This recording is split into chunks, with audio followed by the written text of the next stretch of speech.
Bismillahirrahmanirrahim. Assalamualaikum warahmatullahi wabarakatuh.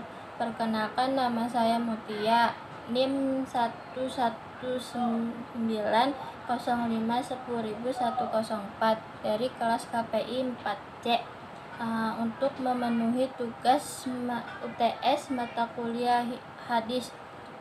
Auzubillahiminasyaitonirrajim. Bismillahirrahmanirrahim. Alhamdulillahirrabbilalamin. Wassalatu wassalam asyrafil anbiya'i wal mursalin wa ala alihi wa sahbihi ajmain, amma ba'du. Pertama-tama marilah kita panjatkan puji syukur kehadirat Allah Subhanahu wa taala yang telah memberikan nikmat taufik serta hidayahnya sehingga kita bisa berkumpul di tempat yang mulia ini. Salawat serta salam tak lupa kita hancurkan kepada junjungan alam Nabi besar Muhammad SAW yang telah membawa kita dari zaman jahiliyah hingga zaman yang terang benderang seperti zaman ini. Baik, saya di sini akan menjelaskan sedikit tentang kepekaan terhadap lingkungan. Yang pertama itu ada larangan melantarkan lahan.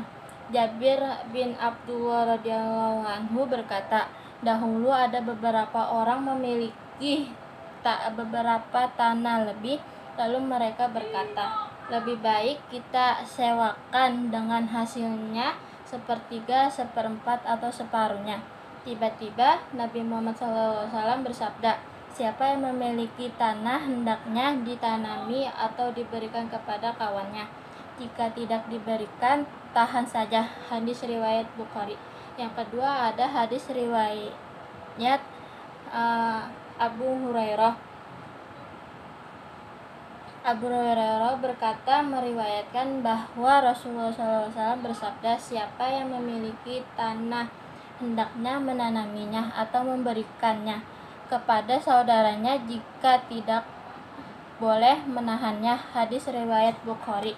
Dari hadis kedua ini mengandung pengertian bahwa jika seseorang yang memiliki lahan hendaknya memanfaatkannya dengan cara menanaminya. Apabila tidak boleh memanfaatkannya, maka akan lebih baik jika disewakannya kepada saudaranya atau orang lain yang lebih bisa memanfaatkan lahan tersebut. Tetapi jika orang tersebut tidak merelakan lahannya untuk dikerjakan oleh saudaranya ataupun orang lain, dan untuk tetap menelantarkannya, maka diperintahkan oleh Rasulullah SAW untuk menahan tanaman tersebut. Dengan kata lain, pihak lain dapat mengambil untuk kemudian dimanfaatkan. Yang ketiga ada hadis Abu Hurairah radhiyallahu anhu berkata bahwa Rasulullah SAW bersabda, tidak boleh ditolak orang yang meminta kelebihan air yang akan mengakibatkannya tertolaknya kelebihan rumput. Hadis riwayat Bukhari. Hadis di atas mengandung pengertian bahwa bagi mereka yang memiliki kelebihan air hendaknya memberikan kelebihan air tersebut kepada orang lain. Perbuatan seperti itu tentu saja sangat terpuji karena telah memberikan kemudahan kepada orang lain sekaligus lebih mempererat persaudaraan kita di antara mereka. Sebaliknya, apabila ia kikir tidak mau memberikan sebagian air yang lebih, hal itu dapat memicu pertengkaran. Yang B, ada pujian dalam menanam pohon untuk pelestarian lingkungan. Pengertian bercocok tanaman. Menanam pohon atau yang biasa disebut adalah bercocok tanam adalah kegiatan menanam tanaman yang dilakukan oleh manusia dalam rangka memperoleh, memanfaatkan atau hasil dari tanaman tersebut. Islam merupakan agama yang sangat menganjurkan untuk memanfaatkan kekayaan alam tersebut. Bentuk anugerah yang Allah berikan, namun sebaliknya Islam tidak menganjurkan segala bentuk pelantaran yang mana apabila didaya gunakan untuk menghasilkan pemanfaatan. Yang hadisnya sebagai berikut. Bismillahirrahmanirrahim. Mamin muslimi yagrisu qarsa aw yazra'u zar'a fayakulu minhu tayran aw isnanun aw yahimatun illa kana lahu bihi shadaqah, yang artinya dari Anas bin Malik radhiyallahu anhu meriwayatkan bahwa Rasulullah SAW bersabda, tiada seorang muslim pun yang menanam tanamannya kemudian dimakan oleh burung, manusia atau binatang lainnya, melainkan tercatat untuknya sebagai sedekah. Hadis riwayat Imam Muslim.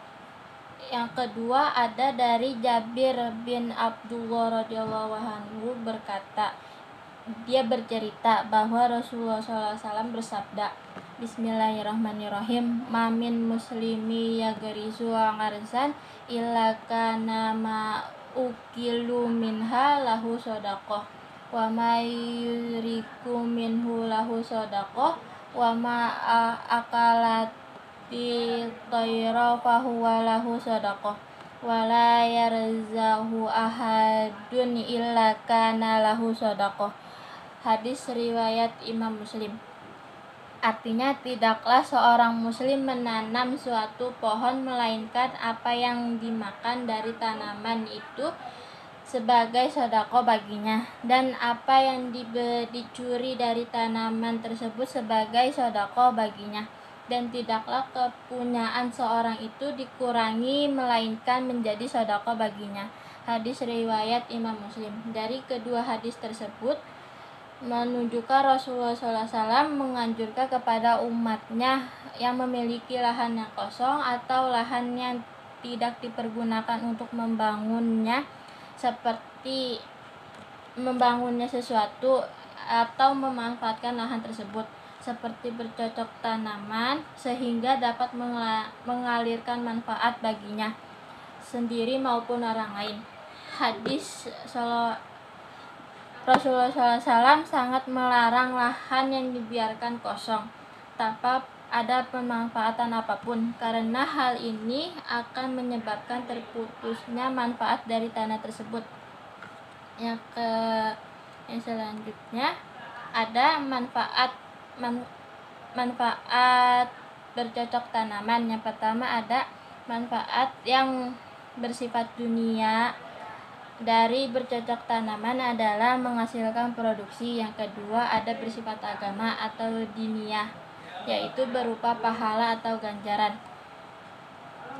Begitu pentingnya kegiatan bercocok tanam sehingga Rasulullah SAW memerintahkan umatnya untuk menanam tanaman. Rasulullah SAW tidak mungkin memerintahkan umatnya untuk melakukan sesuatu kecuali terdapat kebaikan maupun manfaat di dalamnya. Hadis-hadis sebelumnya sebagai dalil larangan melantarkan lahan. Di sisi lain, hadis-hadis tersebut mengajarkan manusia untuk menjaga lingkungan dengan cara melakukan reboisasi atau penghijauan, karena dengan begitu selain manfaat tersebut didapatkan oleh pemilik lahan, juga dapat bermanfaat bagi manusia atau binatang. Selanjutnya yang terakhir ada larangan buang air kecil di air tergenang atau pencemaran lingkungan.